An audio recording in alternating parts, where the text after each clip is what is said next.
hoje nós damos continuidade ao nosso curso Métodos Qualitativos de Pesquisa e Abordagem Etnográfica. A aula de hoje será sobre processos de análise de dados, né? E eu começo com a pergunta: o que conta como dado? Nós vamos responder seguindo uma linha de raciocínio, né? Primeiro, entendendo, né, qual é a natureza dos fenômenos, né? Pesquisar é buscar a verdade. Então, nós vamos começar por aí. Segundo, nós vamos percorrer o caminho da pesquisa, os tipos de dados, como preparar o processo, né? Como preparar os dados para fazer a análise, né? As análises preliminares, como elas se compõem, depois as abordagens analíticas tradicionais e, obviamente, vamos ter que voltar para os paradigmas de pesquisa, aqueles que eu falei nas aulas anteriores, né?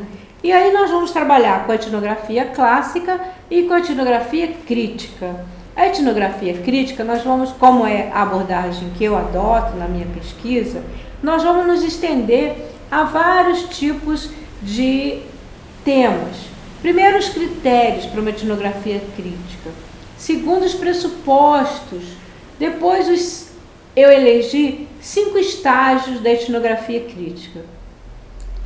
Depois, nós vamos fazer a análise de eventos e análise de temáticas. Aí, nós passamos para uma outra fase da nossa aula, que é a codificação. Uma das coisas mais difíceis que tem na análise de dados é você codificá-los, é você organizá-los, é você categorizá-los. Então eu faço algumas perguntas para você como pesquisador e nós vamos então trabalhar com as etapas de análise, né? Qual é a habilidade que você precisa ter como pesquisador para codificar os dados, né? O que normalmente é codificado? Quais são os códigos? Como você identifica esses códigos? Quais as opções de codificação que você pode ter? Como os dados podem ser analisados por programa de gerenciamento, por computadores. Eu acho que é a atitude mais sensata, já que nós estamos na era digital. Mas nós não podemos começar por ela, nós temos que começar com um processo muito manual, muito artesanal. E aí nós vamos ver até chegarmos ao gerenciamento computacional, como que isso funciona. Depois, a sistematização dos programas através de códigos, né? E a geração de teorias através desses programas de gerenciamento por computador. E a análise de conteúdo, que é a nossa expertise. Nós trabalhamos com análise de conteúdo, não trabalhamos com análise do discurso. Conteúdo de quê? Conteúdo da fala do sujeito. Lembra que o nosso objetivo é trazer a voz do sujeito para o nosso entendimento, para que a percepção dele gere o conhecimento, gere a teoria que nós estamos formulando. Então, depois nós vamos ver como que esses programas computacionais nos ajudam na análise desse conteúdo. E depois as preocupações que nós temos que ter com esses pacotes de computação. E depois os comentários dos usuários desses pacotes, escolhendo, né, uma pesquisa que eu utilizei, escolhendo quais são os pacotes mais apropriados. Como que se busca a verdade? Pesquisar é buscar a verdade, né? Mas no processo de análise, buscar a verdade se torna uma realidade, né? Então, ao fazer uma pesquisa, nós tentamos avançar no conhecimento, visando a aproximação dessa verdade, entendendo que a verdade é um conceito muito evasivo, né? Cada um tem uma sua própria verdade, que essa verdade muda dependendo de como ela vai ser retratada. Essa verdade é subjetiva, que é a sua própria visão, ela é relativa, que é a visão comparando a nossa visão com a do outro, ela é objetiva, porque tem uma perspectiva diante de você, né, a realidade, e ela é absoluta, porque ela traz os argumentos filosóficos, os paradigmas teóricos que vão dar a ela a consistência, o consubstanciamento dessa verdade, né? Então, os dados devem ser coletados no mundo real, obviamente, né? Você não vai criar, a não sei que você trabalhe com uma realidade virtual, mas mesmo assim, dentro da realidade virtual, tem pessoas atrás dessa máquina virtual fazendo essa realidade acontecer. Então, nós trabalhamos com o mundo real, né? Em situações com pessoas que se envolvem num problema definido por você como seu problema de pesquisa. Essa evidência do mundo real nós chamamos de dados empíricos. Nós já vimos isso também, né? O que é empirismo, o que são dados empíricos. Na realidade, o dado empírico nada mais é do que aquilo que você vê, aquilo que você experimenta, né? Aquilo que está lá, né? Os dados coletados são por processo ontológico. O que quer dizer? Eles têm sua estrutura própria, sua cultura própria, eles são particularmente influenciados pelas reivindicações de verdade que cada um tem sobre aquela experiência, sobre aquela relação com a realidade. Então, são processos ontológicos porque eles têm uma verdade em si mesmo, né? Então, esse entendimento que nós acabamos de relatar, ele nos leva a duas ideias. A primeira, que as interpretações devem ser acessadas não de forma abstrata, mas usando as teorias já existentes, o que nós chamamos de epistemologias, né? E a compreensão das experiências vivenciais das pessoas que nós pesquisamos tem que ter requer do pesquisador o conhecimento sobre a cultura dele. Então é um processo ontológico. Está lá, a você cabe destacar isso. Então, agora nós vamos ver qual é o caminho que a pesquisa requer para você ficar atento. Como que você vai fazer, qual o caminho que você vai perseguir, como você vai caminhar a partir dos seus dados de campo, que é aquilo que nós falamos na aula passada, na aula anterior, né? Os dados de campo, suas notas, seus documentos, você está com esse monte de dados em cima da sua mesa, os vídeos, tudo catalogado, tudo arrumadinho, que eu já falei para vocês que se não tiver, quando chegar nessa hora, vocês vão precisar, né? Então, vamos supor que você coletou alguns dados de entrevista, de observação, e agora? O que você vai fazer? Agora, eu tomei a decisão sobre o paradigma de pesquisa que eu vou usar, né? No meu caso, o paradigma que eu uso é o paradigma crítico, né? A pedagogia crítica, a teoria crítica, que busca o que mesmo, como eu falei da outra vez, busca os paradoxos, né? Busca encontrar as contradições entre o que é e o que está posto, busca analisar a questão das relações desiguais de poder, né? Quem está o mais poderoso em relação ao menos poderoso, busca indagar sobre como nós vamos superar as injustiças sociais, né, tão existentes no nosso país.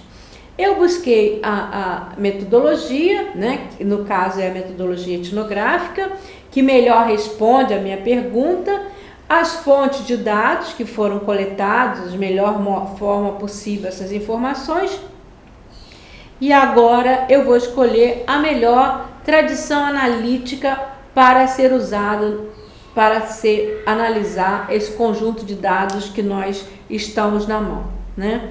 Então, que tipo de dados, eu vou relembrar de novo, que tipo de dados que nós temos? Observação, nós temos as notas, os vídeos, as capturas da webcam, dos sites, os filmes, as fotos, né? Em entrevista nós temos presencial, por telefone, por e-mail, pela internet. Os grupos focais nós temos gravados em áudio e vídeos, grupos nominais, grupos que já estão formados. Eu vou pesquisar o grupo dos bagunceiros e o que nós chamamos de grupos delfos, que são grupos que nós vamos eleger, né?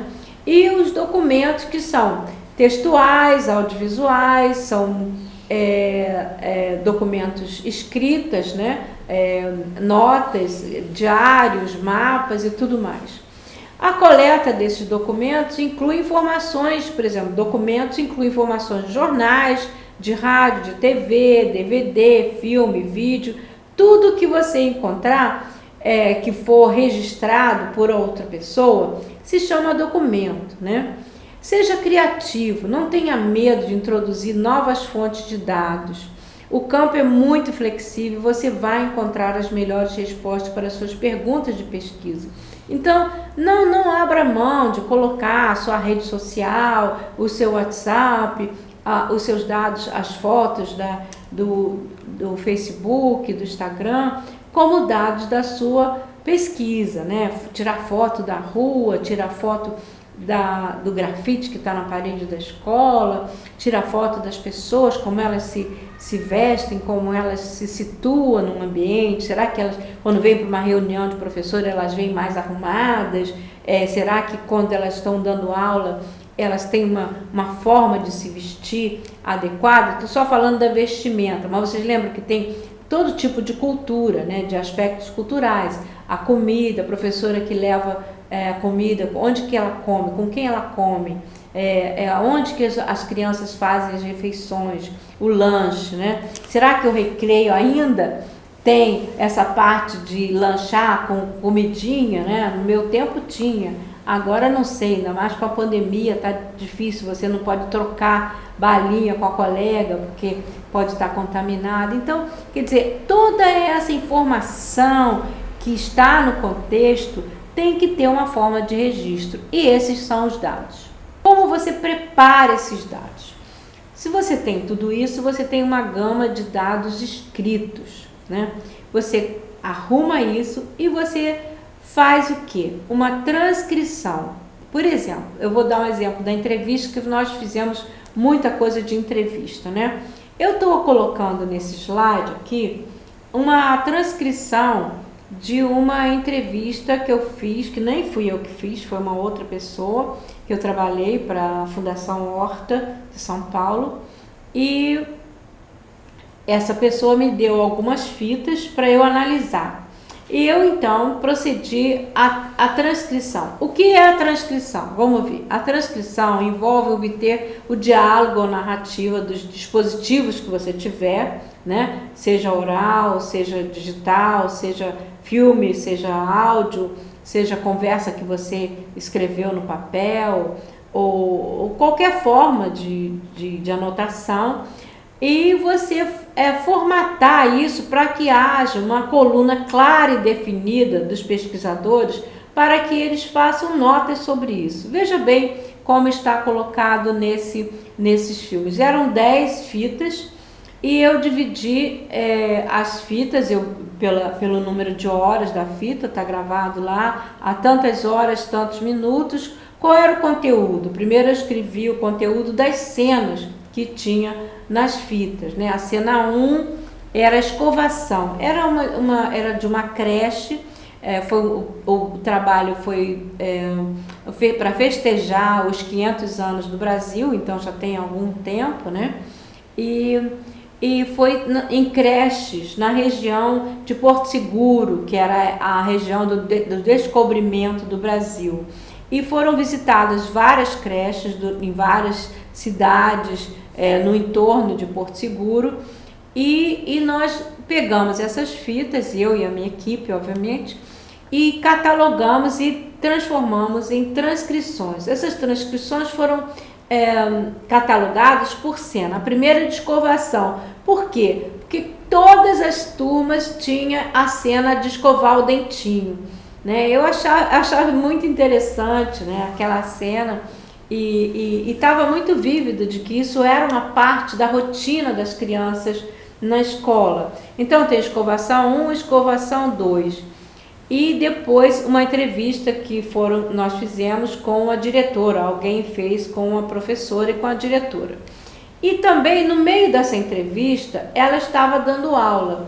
E essa aula foi muito engraçada porque era uma aula da lição do UI e do EA. Imagina vocês, né, a conjunção de duas vogais, palavras que tinha UI e EA, né, para criança de pré-escola. Eu achei também muito peculiar essa instrução, completamente desvinculada, né, da ideia da educação infantil, que é não trazer conteúdo, mas sim brincadeiras que levem à descoberta do conhecimento, né? A lição do U e do EA parecia muito uma alfabetização e uma alfabetização complicada. E foi muito engraçado e foi muito peculiar. E veja bem como nós colocamos. Nós colocamos o que a gente chama de minutagem, que são os minutos que ocorreram a determinadas falas da cena,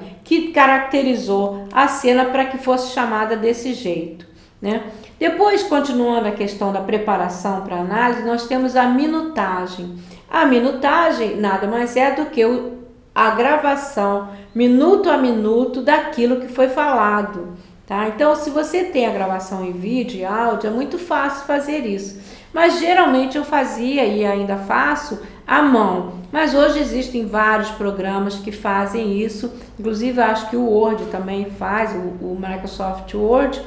E é fácil de fazer. Mas antes de fazer a minutagem, você deve gravar a transcrição sem esses números todos. Você vai precisar dela sem os números para jogar no Atlas TI. Lembra que é o programa que ele não aceita determinadas numerações, né? A outra coisa importante que a minutagem, além da minutagem, você vai fazer a paragrafação. A paragrafação é como na anotação dos livros, não tem quando você pega um livro para editar, que o livro vem com aqueles numerinhos assim de todas as linhas, só que em vez de ser linha a linha, você numera de parágrafo a parágrafo. É muito matemático? É muito matemático, gente. Por quê? Nós vamos precisar saber na fita tal de número, no caso aqui, a fita 4, qual é o conteúdo? Porto Seguro, cidade de Belmont, creche, lar, amor e criança, entrevista com a secretária e prefeito de Belmont. E aí nós temos nesse conteúdo essa minutagem da fita 4 que tem toda essa narração que nós temos aqui do lado. Então você tem primeiro o conteúdo, depois a paragrafação, depois a minutagem. Não esquecendo de deixar a transcrição livre de numeração para você jogar no programa de análise de dados, tá? Nós temos um outro exemplo que serve de dados preliminares para a preparação da análise. Nesse caso, foi uma pesquisa que eu fiz junto com a professora Sandra Maciel, é claro que sempre com a minha equipe, que era uma equipe enorme, nas prisões. Nós fizemos na prisão do Rio de Janeiro, Bangu, né? E nós fizemos Talavera Bruce, e nós fizemos também em Brasília. Essa daí, particularmente, foi aqui da Talavera Bruce, e lá nós conversamos com a Leonilda. Eu tenho autorização para falar o nome dela, para mostrar a foto dela, mas eu coloquei aqui o nome fictício, né? Aí em cima, não sei se vocês estão percebendo aqui escrito, nós temos assim a categorização, quer dizer, a identificação da fita, da entrevista no caso, né? Foi uma entrevista gravada em vídeo, a data e como ela foi gravada, né? Ela foi concluída. Às vezes as entrevistas ficam no meio do caminho, ou se essa anotação ficou assim perdida. Não, essa foi concluída. Então nós temos aí os dados da gravação e os dados da entrevistada. Nós temos, por exemplo, os dados da imagem, qual foi a câmera que foi gravada, porque nós tínhamos 3 câmeras, quantos minutos tem a fita, qual foi o computador que foi usado para gravar, porque muitas vezes nós tínhamos 17 computadores, qual foi o modo de gravação, foi no QuickTime, qual foi o programa que foi gravado, foi no iMovie, e os comentários, né? Se foi, ela comentou, por exemplo, que ela estava perdida, né? Que ela não sabia bem o que ela estava fazendo ali. A outra coisa que nós temos são os dados pessoais, né? Os dados de idade, o nome, qual é o contato dela, quantos filhos ela tinha, o nome dos filhos, o nível de escolaridade, e algumas impressões que ela falou sobre a situação dela lá. Ela foi condenada, o tipo de infração que ela cometeu, no caso foi latrocínio, e ela pegou 25 anos de prisão, ela já estava 14 anos presa, e ela teve 3 filhos, sendo que desse ela teve 2 dentro da prisão. Inclusive ela estava com uma criança de 12 meses lá na hora que nós entrevistamos, né? E ela falou que por onde que ela passou, quais são as prisões que ela esteve, ela estava guardando semi-liberdade. Então tudo isso são dados preliminares, não é ainda a análise. São dados preliminares que você vai registrar numa ficha de cada sujeito que você teve contato no campo. É muito trabalhoso? Tem muita coisa? Tem. Mas é isso que tem que ser feito. E quanto mais detalhado for essa ficha, mais importante será os seus dados, mais relevante serão os seus resultados. A análise preliminar desses dados, então, é um processo contínuo que é realizado toda vez que os dados são coletados. Envolve a verificação simples e o rastreamento de dados para ver se ele está saindo, né, daquela linha que você tentou obter. E identificando as áreas que houve um questionamento, né, ativamente mencionando aquele dado que você quer levantar. É um processo de engajamento com o texto. Então, é daí que o texto vai derivar, né? Você tem que ser crítico em relação a isso e você resumir o máximo para que ele emerja dele a essência. E não aquele blá, blá, blá, blá, blá, que a gente se perde no blá, blá, blá, né? Naquilo que é irrelevante. Você tem que, fazendo essa ficha, com essa análise preliminar, você vai diretamente no dado que você quer, naquela entrevista, naquela análise, naquele material, naquele documento que você quer olhar. Por exemplo, vocês viram lá na aula passada que tinha uma lista, né, várias, nas celas, tinha uma figura com as celas onde tinha as fotos de todo mundo, de todas as prisioneiras. E eu posso identificar por essa foto aí e pelo meu vídeo exatamente qual era a cela que a Leonilda estava internada. E aí para mim fica fácil saber quem eram as companheiras dela e na hora da entrevista da outra companheira eu poder falar sobre ela e perguntar sobre ela indiretamente. Entenderam? Então esses dados são muito importantes. Então eu vou continuar com os dados preliminares e vamos dar um intervalozinho, né? Os dados preliminares, eles exigem uma técnica de leitura interativa, tá? De associação livre, comparando entrevista, deslocando o foco dos níveis de outras áreas. Lembra aquelas perguntas? Quem, que, por quê, quando e como. Então, todas essas perguntas você tem que ir criticando os seus dados a partir delas. Transpondo os dados, se é esse mesmo dado que você quer, o fim para que você busque essa perspectiva do outro, ou se não, né? Então, nós vamos parar um pouco e vamos falar depois sobre os paradigmas de pesquisa.